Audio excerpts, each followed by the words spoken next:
Voir atterrir l'avion présidentiel colombien à Washington était impensable il y a encore quelques semaines. Gustavo Petro est pourtant bien l'invité de Donald Trump ce mardi. Sur le tarmac avant son départ, il se montrait optimiste.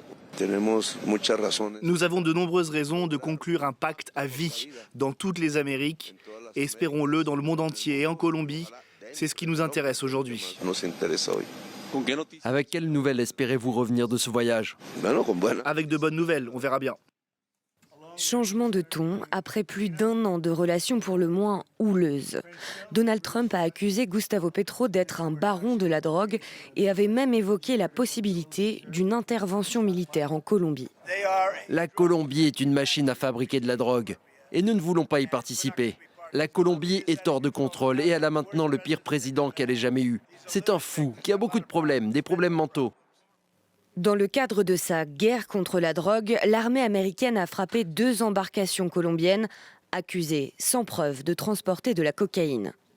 Gustavo Petro a qualifié de meurtre la mort des 3 personnes à bord. Trump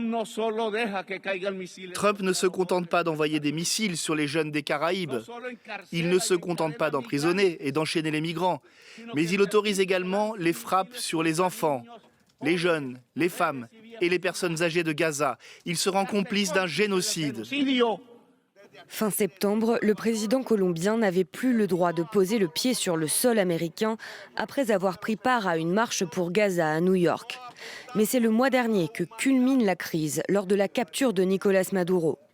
Gustavo Petro compare alors le bombardement de Caracas à celui de Guernica lors de la guerre civile espagnole en 1937. Les tensions sont retombées seulement la semaine dernière après un appel téléphonique que Donald Trump a qualifié de grand honneur.